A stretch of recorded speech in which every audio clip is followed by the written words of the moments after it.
Cyber തടാകത്തിലെ ചൂണ്ടൽ എന്ന പുസ്തകത്തെ ഒരു ചെറിയ പരിചയപ്പെടുത്തൽ ക്ഷണിക്കുന്നു. ശ്രീനന്ദിനി സജീവ്. ശ്രീനന്ദിനി മികച്ച കവിയാണ്. ആകാശവാണിയിൽ വർക്ക് ചെയ്യുന്നു ബ്രോഡ്കാസ്റ്റ് അസിസ്റ്റൻ്റായിട്ട്. എല്ലാവർക്കും നമസ്കാരം. ഇവിടെ വേദിയിലിരിക്കുന്ന ഗുരു തുല്യരായിട്ടുള്ള ആളുകൾ, അതുപോലെ ഏറ്റവും വേണ്ടപ്പെട്ട സദസ്സിലുള്ളവർ, ഇവിടെ വന്നപ്പോൾ തന്നെ സത്യം പറഞ്ഞ ഒരു പരിചിതമായ അന്തരീക്ഷമാണ് തോന്നിയത്. കുറേ എല്ലാവരുടെയും മുഖത്ത് വളരെ പുഞ്ചിരിയോട് കൂടിയിട്ടുള്ള ഒരു അന്തരീക്ഷം, അത് തന്നെ ഒരു പോസിറ്റീവ് എനർജിയാണ് നൽകിയത്. അപ്പോൾ ഈ പുസ്തകം എന്ന് പറയുന്നത് ശ്രീജ ടീച്ചറിൻ്റെ ഒരു സ്വപ്നം. അത് ടീച്ചറിൻ്റെ കവിതകളെ ഒരു കുഞ്ഞി രീതിയിലുള്ള ഒരു എന്താ പറയുക പരിചയപ്പെടുത്തൽ ഈ പുസ്തകത്തിന് അത്ര മാത്രമേ ഉള്ളൂ. അല്ലാണ്ട് വലിയ രാമൻ മാഷ് പറഞ്ഞതുപോലെ വളരെ വലിയ പഠനമൊന്നും നടത്തിയിട്ടില്ല. ഈ പുസ്തകം നമുക്കറിയാം, എല്ലാവരും പ്രകാശനം ചെയ്തപ്പോൾ കണ്ടു കഴിഞ്ഞു. സൈബർ തടാകത്തിലെ ചൂണ്ടൽ. ആ പുസ്തകത്തിൻ്റെ പേര് തന്നെ ഒരു കവിതയായിട്ടാണ് എനിക്ക് തോന്നിയത്, അനുഭവപ്പെട്ടത്. കാരണം സൈബർ തടാകത്തിലെ ചൂണ്ടൽ എന്ന് പറയുന്ന കവിത ടീച്ചർ ഇതിൽ എഴുതിയിട്ടുണ്ട്, ഈ പുസ്തകത്തിലുണ്ട്. ഈ പുസ്തകത്തിലെ കവിതയിൽ പറയുന്നതിനേക്കാളും മാനം ആ ഹെഡിങ്ങിനുണ്ട്. കാരണം നമുക്ക് ഒരു തരത്തിലല്ലെങ്കിൽ മറ്റൊരു തരത്തിലാണ് അതിനെ, നമ്മളൊക്കെ അതിൻ്റെ അനുഭവം വന്നിട്ടുള്ള ആളുകളുമായിരിക്കും. ഒന്നല്ലെങ്കിൽ ഒരാളല്ലെങ്കിൽ മറ്റൊരാൾ എപ്പോഴും സൈബർ ലോകത്ത് കൊളുത്തിൽ കുരുങ്ങിക്കിടക്കുന്ന ആളുകളായിട്ടുണ്ടാവും. ഏറുമ്പ് കയറുകയെന്ന് നമ്മൾ പലപ്പോഴും പറയാറുണ്ട്. അതൊരു കാര്യം. ടീച്ചർ ഇവിടെ സ്റ്റാറ്റസ് ഇട്ടിട്ടാണ് മറ്റുള്ളവരെ അവരെ അനുഭവം നമ്മുടേതുമായി മാറ്റാൻ ശ്രമിക്കുന്നത് ഈ കവിതയിൽ. എന്നാൽ ഇതിന് പലതരത്തിലും കുട്ടികളെ സൈബർ ലോകത്ത് ചൂണ്ടക്കിടുന്നവർ, അതുപോലെ പല രീതിയിലും ആ ഹെഡിങ്ങിന് പോകാനായിട്ട് സാധിക്കും. അതുകൊണ്ട് ഹെഡിങ് തന്നെ, ആ തലക്കെട്ട് തന്നെ വലിയൊരു കവിതയായിട്ട് അനുഭവപ്പെടും. ടീച്ചറിൻ്റെ തന്നെ ഒരു കവിത, പോസ്റ്റ്മോർട്ടം എന്ന് പറഞ്ഞ രാവിലെ നേരത്തെ വായിച്ച കവിത, ടീച്ചർ തന്നെ പറഞ്ഞിരുന്നു. ഇതിനു മുന്നേ ഒരു ദിവസം ടീച്ചറിൻ്റെ ഒരു പോസ്റ്റിൽ ഞാൻ വായിച്ചിട്ടുണ്ടായിരുന്നു, ChatGPT കൊടുത്തപ്പോൾ അത് തന്നെ പല ആളുകളുടെ കവിതയായിട്ട് അത് വന്നു, ChatGPT കൊടുത്തു എന്ന്. അപ്പോൾ ഇതൊക്കെ നമുക്ക് ചൂണ്ട എന്ന് പറയുന്ന ഒരു ഭാഷയുണ്ട്, ചൂണ്ട, അതും ശരിക്കും ഇതിലേക്ക് കൊണ്ടുവരാനായിട്ട് സാധിക്കും. ഈ കവിതയുടെ പുസ്തകത്തിലെ കവിതകൾ എന്ന് പറയുന്നത് ഒരു സ്ത്രീ അനുഭവങ്ങളുടെ കനലെന്ന് മാത്രം വിശേഷിപ്പിക്കാൻ പറ്റില്ല. അത് ആണെന്നോ പെണ്ണെന്നോ നമുക്ക് വേർതിരിക്കാൻ പറ്റാത്ത, അല്ലെങ്കിൽ അതിനപ്പുറം മനുഷ്യൻ എന്ന രീതിയിൽ കൂടി സമൂഹത്തെ കാണുന്ന രീതിയിലുള്ള കവിതകളാണ്. കുറേ കവിതകൾ നമുക്ക് കവിതകളെയൊക്കെ കുറച്ച് കാറ്റഗറിയിലെ കുറച്ച് വകുപ്പുകളിലേക്ക് ഇങ്ങനെ തിരിച്ചു കൊണ്ടുവന്നു കഴിഞ്ഞാൽ ഈ പറയുന്ന മാത്തമാറ്റിക്സുമായിട്ട്, ഗണിതവുമായി ബന്ധപ്പെട്ട കുറേ ഉപമകളും കാര്യങ്ങളൊക്കെ വരുന്ന കവിതകൾ ഇതിലുണ്ട്. കണക്ക് നോക്കി അളന്ന് മുറിച്ചെടുത്തിട്ടുള്ള കവിതകളാണ്. അതിൻ്റെ അപ്പുറത്ത് കുറേ സൂത്രവാക്യങ്ങൾ, സമവാക്യങ്ങളെയൊക്കെ ഇങ്ങനെ കൊണ്ടുവരാനായിട്ട് ഈ കവിതയിൽ ശ്രമിച്ചിട്ടുണ്ട്. പിന്നെ തത്വചിന്തകൾ പറയുന്ന, ഇപ്പോൾ എന്താ പറയുക, ജീവിതവുമായി ബന്ധപ്പെട്ട, കുടുംബവുമായി ബന്ധപ്പെട്ട കുറേ ഫിലോസഫിക്കലായിട്ട് പറയുന്ന കുറേ കവിതകൾ ഇതിൽ വരുന്നുണ്ട്. അതുമാത്രമല്ല, സമൂഹത്തിനെ എപ്പോഴും നിരീക്ഷിക്കുന്ന കവിതകൾ, നിരീക്ഷിച്ചു കൊണ്ടിരിക്കുന്ന ഒരാളാണ് ശ്രീജ ടീച്ചർ എന്ന് നമുക്ക് ഈ കവിതകളൊക്കെ വായിക്കുമ്പോൾ മനസ്സിലാവും. അതിനൊരുപാട് ഉദാഹരണങ്ങൾ നമുക്ക് ഈ പുസ്തകത്തിൽ കാണാൻ പറ്റും. ഇങ്ങനെ നിരവധിയായ തലങ്ങളിലൂടെയാണ് ഈ പുസ്തകത്തിലെ ഓരോ കവിതയും നമ്മളോട് സംസാരിക്കുന്നത്. ഇപ്പോൾ ഒറ്റ രീതിയിൽ മാത്രമല്ല, ഇതിലെ പുസ്തകത്തിലെ ആദ്യത്തെ 10 കവിതകൾ എടുത്താൽ തന്നെ ഇതിൻ്റെ വൈവിധ്യം നമുക്ക് മനസ്സിലാവും. ആദ്യത്തെ 10 കവിതകൾ തന്നെ അതിന് ഉദാഹരണങ്ങളാണ്. ആദ്യത്തെ 10 കവിതകൾ തന്നെ ഈ പറയുന്ന എല്ലാ വിവിധങ്ങളായിട്ടുള്ള തലങ്ങളും നമുക്ക് കാണാനായിട്ട് സാധിക്കും.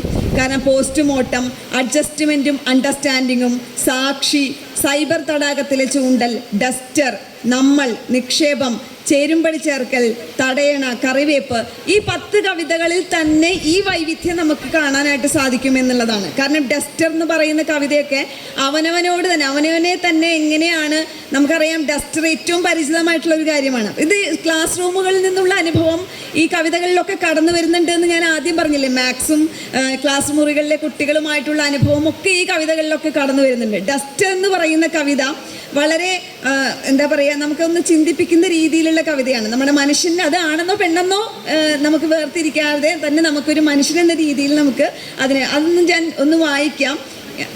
ഡസ്റ്റർ എന്നുള്ള കവിത നമുക്ക് ഏറ്റവും അറിയാവുന്ന ഒരു രൂപമാണ് ഡസ്റ്ററിൻ്റേത്. നമ്മൾ കുറേ ചോക്കൊക്കെ ആയിക്കഴിഞ്ഞാൽ അതിനെ ഒന്ന് തട്ടി കുടഞ്ഞെടുക്കും. ബ്ലാക്ക് ബോർഡിന് താഴെ തൂങ്ങിക്കിടപ്പാണ് ഡസ്റ്റർ. ആരെന്തെഴുതിയാലും അത് മായ്ക്കേണ്ടത് അതിൻ്റെ ജോലിയാണല്ലോ. എത്ര മായ്ച്ചാലും ചില പൊടികൾ അങ്ങനെ തങ്ങി നിൽക്കും വക്കുകളിലും ഡസ്റ്ററിലും. ഇനിയും മനം മടുപ്പിക്കുന്നവ വീണ്ടും ബോർഡിൽ കയറിക്കൂടി പെരുകിയാർത്ത് നെഞ്ചിൽ കൊഞ്ഞനം കുത്താതിരിക്കാൻ ഇടയ്ക്കിടെ ഡസ്റ്റർ പുറത്തു കൊണ്ടുപോയി ആഞ്ഞാഞ്ഞ് തട്ടണം. അതുപോലെ നമ്മുടെ ഗതകാല സ്മരണകളെ മറവിയുടെ ഫോൾഡറിലേക്ക് അയച്ച് പതിവായി റിഫ്രഷ് ചെയ്യണം. ശേഷം നിറസ്വപ്നങ്ങളുടെ പുതിയ അക്ഷരങ്ങൾ കൂട്ടിച്ചേർത്തുകൊണ്ടേയിരിക്കണം. എന്നാലേ ബോർഡും ജീവിതവുമൊക്കെ എന്നുമെന്നും തിളങ്ങി നിൽക്കുള്ളൂ. ആ അവസാന വരികൾ നോക്കൂ.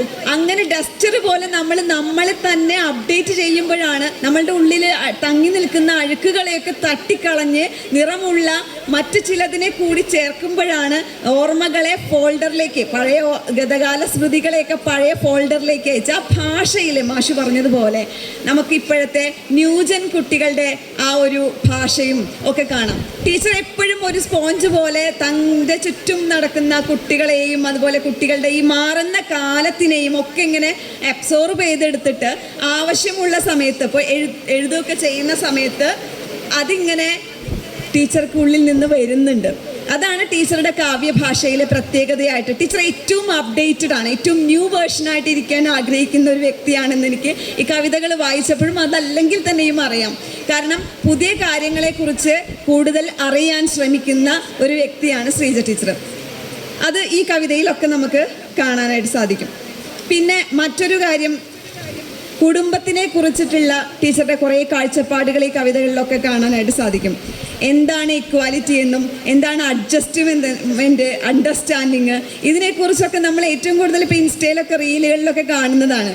അഡ്ജസ്റ്റ്മെൻറ്റ് എന്താണ്, അണ്ടർസ്റ്റാൻഡിങ് എന്താണ്, അതിനെയൊക്കെ വളരെ ഭംഗിയായിട്ട് ടീച്ചർ ഇതിൽ പറയുന്നുണ്ട്. നീ അഡ്ജസ്റ്റ് ചെയ്യണ്ടേ എന്ന് മനസ്സിലായിട്ടും അണ്ടർസ്റ്റാൻഡിങ് എന്താണ്, അവർക്ക് എന്നെയപ്പോൾ എന്താ അണ്ടർസ്റ്റാൻഡ് ചെയ്താലേ എന്ന് കുട്ടി ചോദിക്കുന്ന, അല്ലെങ്കിൽ അമ്മയെ എന്തുകൊണ്ട് അണ്ടർസ്റ്റാൻഡ് ചെയ്തുകൂടാന്ന് കുട്ടി ചോദിക്കുന്ന ആ ഒരു രീതി നമ്മുടെയൊക്കെ ഫാമിലിയിൽ ഇപ്പോൾ അത് പുതിയ പൊളിച്ചെഴുത്തുകൾ ഉണ്ടാക്കുന്നുണ്ട്. കുടുംബം എന്ന ഒരു വ്യവസ്ഥിതിയെ പുതിയ രീതിയിലേക്ക് പൊളിച്ചെഴുതിക്കൊണ്ടിരിക്കുകയാണ് ഈ അഡ്ജസ്റ്റ്മെൻറ്റും അണ്ടർസ്റ്റാൻഡും എന്ന് പറയുന്ന ആ രണ്ട് വൈരുദ്ധ്യങ്ങളെ പൊളിച്ചെഴുതിക്കൊണ്ടിരിക്കുകയാണ് ഇപ്പോഴത്തെ പുതിയ കുട്ടികൾ.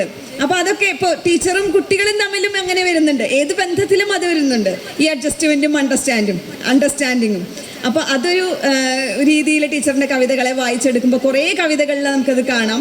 പിന്നെ അതുപോലെ തന്നെ പുറമേക്കുള്ള ആളുകളെ നിരീക്ഷിക്കുന്നത് എങ്ങനെയാണെന്ന് പറയുന്നുണ്ട്. ഇപ്പോൾ ഗസയും മീനുവും എന്ന് പറയുന്ന കവിത, അതിലിപ്പോഴും ഇന്ന് കൂടി ബെഞ്ചമിൻ നെതന്യാഹു പറയുന്നുണ്ട്, ഇന്നലത്തെ ന്യൂസിൽ നമ്മൾ കണ്ടതാണ്, 70% ഗാസ പിടിച്ചെടുക്കാൻ പോവുകയാണെന്നുള്ളത്. അപ്പോൾ അതിന് എത്രത്തോളം അതിന് സമകാലിക പ്രസക്തിയുണ്ട് എന്നുള്ളത് നമ്മൾ ഓർക്കേണ്ടതാണ്. അങ്ങനെയുള്ള നിരീക്ഷണങ്ങൾ, പുറമേയുള്ള സമൂഹത്തിനെ നിരീക്ഷിച്ചുകൊണ്ടുള്ള കവിതകൾ ഒരുപാട് ഇതിലുണ്ട്. കുബൂസ് എന്ന് പറയുന്ന കവിത ഒരു പ്രവാസി അമ്പിളിമാമൻ്റെ വട്ടത്തിലെ ആണ് കുബൂസിനെ കാണുന്നത്. അതായത് അത് അവസാനിപ്പിക്കുന്നത് ഒരു മനോഹരമായ ബിംബത്തിലാണ്, പക്ഷേ അതിനുള്ളിൽ എത്രത്തോളം വേദനയുണ്ട്. ആ മനുഷ്യൻ അങ്ങനെ അമ്പിളിമാമനെ പോലെ ചിരിക്കുന്നത് എത്രത്തോളം വേദന അനുഭവിച്ചിട്ടാണ് എന്ന് ഒരു കാർമേഘം മൂടിയിരുന്ന ഒരവസ്ഥയിൽ നിന്ന് തിരിച്ച് നാട്ടിലെത്തി, പ്രവാസ ജീവിതം കഴിഞ്ഞ് നാട്ടിലെത്തി, അതിനെക്കുറിച്ച് കുബൂസിനെ കുറിച്ച് ആലോചിക്കും. കുബൂസ് എന്ന് പറഞ്ഞാൽ നമുക്കറിയാലോ, പ്രവാസികൾ കഴിക്കുന്ന, അവർ അത് വിശപ്പ് മാറ്റാൻ വേണ്ടി നമ്മുടെ ഇവിടെയുള്ള, എന്നിട്ട് മക്കളും ഭാര്യയും ഒക്കെ നല്ല ഭക്ഷണം കഴിക്കുമ്പോൾ അതിൽ ആത്മസംതൃപ്തി തോന്നുന്ന ഒരു പ്രവാസിയെ നമുക്കിതിൽ കാണാം. അപ്പോൾ നിരീക്ഷണം സമൂഹത്തിനെ എങ്ങനെ, അതുപോലെ പാളയെ കുറിച്ചിട്ട് ഒരു കവിത ഇതിൽ പറയുന്നുണ്ട്. കുത്തുപാള എടുക്കുമ്പോൾ എന്നുള്ള ഒരൊറ്റ വാക്കിൽ പാള പറയുന്ന എല്ലാ കാര്യങ്ങളെയും നമ്മൾ വിസ്മരിച്ചു പോകുന്ന ഒരു കാര്യം ടീച്ചർ ഇതിനെ വളരെ രസകരമായിട്ട്, എന്നാൽ അതിലൊരു നിരീക്ഷണ പാഠവും നമുക്കൊന്ന് മനസ്സിലാക്കാനായിട്ട് സാധിക്കും. ഈ പറയുന്ന പോലെ സ്പോഞ്ചിനെ പോലെ നമ്മൾ ചുറ്റും കാണുന്ന എല്ലാ കാര്യങ്ങളെയും നിരീക്ഷിക്കുന്ന ഒരു ശ്രീജ ടീച്ചറിനെ നമുക്ക് കാണാൻ പറ്റും. ഇങ്ങനെയുള്ള ടീച്ചർമാരെയാണ് കുട്ടികൾക്ക് ആവശ്യം. കാരണം നമുക്ക് നമ്മുടെ ചുറ്റും കാണുന്ന കാര്യങ്ങളെ മനസ്സിലേക്ക് എടുത്ത് ഇതൊക്കെ ക്ലാസ് റൂമിലും, ഞാൻ ടീച്ചറുടെ ക്ലാസ് കേട്ടിട്ടില്ലെങ്കിൽ പോലും, മാത്സ് ആണെങ്കിൽ പോലും ഈ പറയുന്ന കാര്യങ്ങളൊക്കെ ക്ലാസ് റൂമിലും വരുന്നുണ്ടാവും എന്നുള്ളത് നമുക്ക് 100% ഉറപ്പിക്കാം. അപ്പോൾ അതാണ് ഒരു കവി എന്ന രീതിയിലും ഒരു ടീച്ചർ എന്ന രീതിയിലും ടീച്ചറിനെ വ്യത്യസ്തയാക്കുന്നത്. അതുപോലെ തന്നെ രാഷ്ട്രീയം, ഒരുപാട് രാഷ്ട്രീയം പറയുന്ന കവിതകൾ, രാഷ്ട്രീയത്തിൻ്റെ ആ നിലപാട് തുറന്നു പറയുന്ന ഒരുപാട് കവിതകൾ ഇതിൽ പറയുന്നുണ്ട്. കുറേ കവിതകൾ അങ്ങനെ പല രീതിയിലാണ് ഈ കവിത. അല്ലാതെ വെറുതെ സ്ത്രീത്വത്തിനെ മാത്രം പൊളിച്ചെഴുതുന്ന അല്ലെങ്കിൽ സ്ത്രീകളുടെ വിചാരം മാത്രം കഴിക്കുന്ന പെണ്ണെഴുത്തുകൾ എന്നൊന്നും പറഞ്ഞ് ടീച്ചറിൻ്റെ കവിതകളെ ഒതുക്കിക്കെട്ടാനായിട്ട് ഒരിക്കലും സാധിക്കില്ല. ആ കവിതകൾക്കൊക്കെ, എല്ലാ കവിതകൾക്കും അതിൻ്റേതായിട്ടുള്ള വൈവിധ്യമുണ്ട് എന്നുള്ളതാണ്. പറയാൻ സമയമുണ്ടെന്നാണ് ഇല്ലേ? സമയമില്ല. പിന്നെ അതുപോലെ സമവാക്യങ്ങൾ മാറുമ്പോൾ, തടയണ എന്ന കവിത, ബ്ലാക്ക് ബോർഡ്, ഇത് ചോക്ക്, ഇതൊക്കെ ഈ പറയുന്ന മാത്സുമായി ബന്ധപ്പെട്ടിട്ടുള്ള കുറേ ബിംബങ്ങൾ വരുന്നത്. നിങ്ങളെല്ലാവരും ഇതൊക്കെ വാങ്ങി ഈ കവിതകൾ വായിക്കണം. അപ്പോഴാണ് ഇതുമായിട്ടൊന്ന് ചേർത്ത് നമുക്കത് മനസ്സിലാക്കാനായിട്ട് പറ്റുള്ളൂ. അതുപോലെ പേക്കൂത്ത് പോലെ എന്ന് പറയുന്ന കവിത സമൂഹത്തിന് നേർക്കെറിയുന്ന അസ്ത്രങ്ങളെ പോലെയാണ് ആ പേക്കൂത്ത് പോലെ എന്നുള്ള കവിതയൊക്കെ.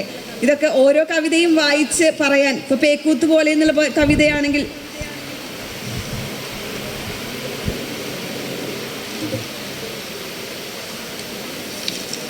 പേക്കൂത്ത് പോലെ എന്നുള്ള കവിത ഞാനൊന്ന് വായിക്കാം. അതിലെ നമ്മൾ ദൈവത്തിനെ കുറിച്ചുള്ള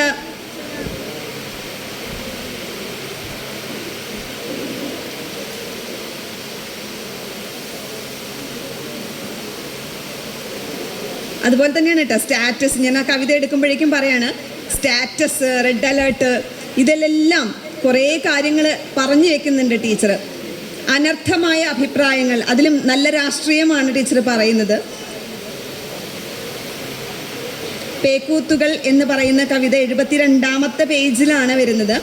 ആ കവിതയിൽ എനിക്കൊരു സ്രഷ്ടാവുണ്ട് ട്ടാ, പരമകാരുണ്യവാനാണിഷ്ടൻ. പുള്ളിയുടെ പദ്ധതി പ്രകാരമാണ് ഞാൻ ഈ ഭൂമിയിൽ ഉടലെടുത്തത് പോലും കേട്ട് നമ്മൾ തോറ്റൂട്ടാ. മൂപ്പര് വലിയ ഭാഗ്യവാനാ. പുള്ളിയുടെ നാക്കും വാക്കും മറ്റുള്ളവരാണെങ്കിലും ക്രെഡിറ്റ് മുഴുവൻ ഗഡിക്ക് കിട്ടും. ഇത് നല്ല കൂത്ത് കാണണോ? കൂത്ത് 1. 3 വയസ്സുള്ളപ്പോഴാണ് ട്ടാ വീട്ടിലെ പശുക്കിടാവിനൊപ്പം കളിക്കാൻ പോയത്. പശുക്കുട്ടി ഒന്ന് കളി പഠിപ്പിച്ചു, ഞാൻ ഓടി, ഇതേ കിടക്കണു പൊത്തോന്ന് ചാണകക്കുഴിയിലെ. കുഴിയുടെ വക്കത്ത് പിടിച്ചു കിടന്ന് വിളിച്ചു കൂവി എന്നെ അടുത്ത വീട്ടിലെ ചെല്ലമ്മക്ക വന്നിട്ട് രക്ഷപ്പെടുത്തി. പിന്നെ നമ്മുടെ കിടിലൻ ഡയലോഗ്, അവൻ കാത്തു ചെല്ലമ്മക്കയുടെ രൂപത്തിലല്ലേന്ന് പ്രത്യക്ഷപ്പെട്ടത്. ഇത്രയല്ലേ പറ്റിയുള്ളൂ. ഞാൻ അറിയാതെ ചോദിച്ചു, ഇതെന്ത് കൂത്ത്? ഇങ്ങനെ ജീവിതത്തിലെ പല കാര്യങ്ങളും നമ്മൾ രക്ഷപ്പെടുമ്പോഴൊക്കെ അത് ദൈവത്തിൻ്റെ ക്രെഡിറ്റ് ആക്കി കൊടുക്കുന്ന ഒരു സമൂഹത്തിനെ വളരെ സർക്കാസ്റ്റിക്, എന്താ പറയുക, ഒരു ആക്ഷേപഹാസ്യ രൂപത്തിൽ ഇതിൽ പറയുന്നുണ്ട്. അങ്ങനെ ഒരുപാട് കവിതകൾ ഇതിൽ ടീച്ചറുടെ നിലപാടുകൾ വ്യക്തമാക്കുന്നുണ്ട്. സാക്ഷി എന്ന് പറയുന്ന കവിതയും അതുപോലെ തന്നെയാണ്. സാക്ഷിയിലും ഇതുപോലെ തന്നെ ഒരുപാട് കാര്യങ്ങൾ സാക്ഷിയാകുന്നതിൻ്റെ ഒരു അവസ്ഥ നമുക്ക് മനസ്സിലാക്കാൻ പറ്റും. 27ാമത്തെ പേജിലാണ് സാക്ഷി എന്ന് പറയുന്ന കവിത വരുന്നത്.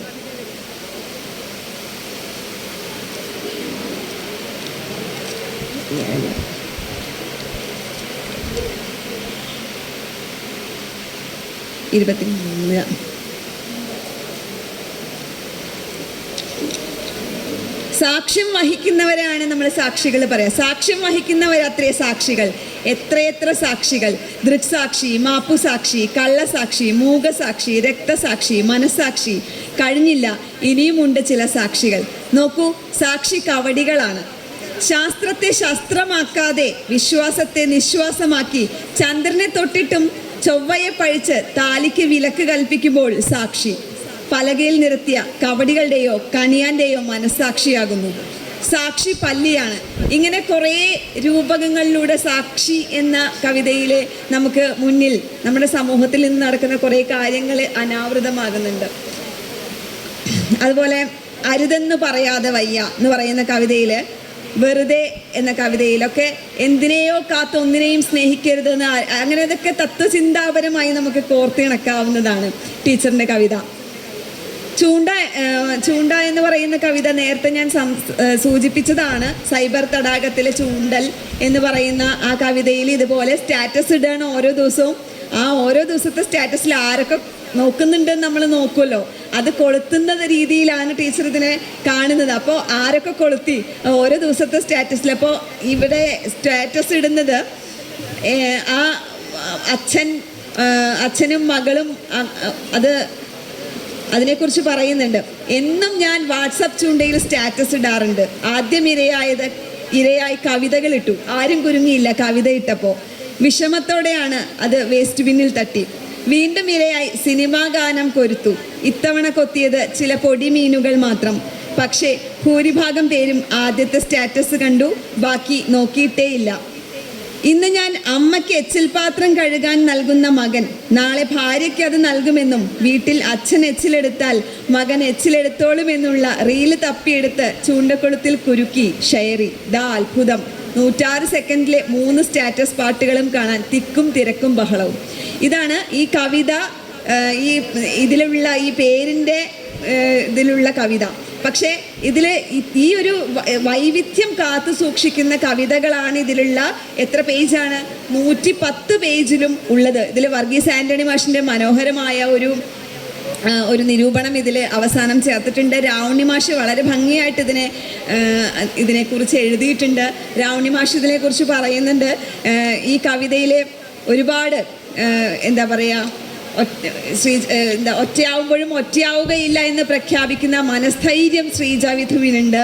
കാരണം എൻ്റെ ഉള്ളിൽ മറ്റൊരു ഞാനുണ്ട്. വാസ്തവത്തിൽ മറ്റൊരു ഞാനാണോ? അനേകം ഞാന്മാരല്ലേ? അപ്പോൾ അതുപോലെ ആ അനേകം ഞാന്മാരാണ് ശ്രീജ ടീച്ചറിൻ്റെ ഉള്ളിൽ ഉള്ളത്.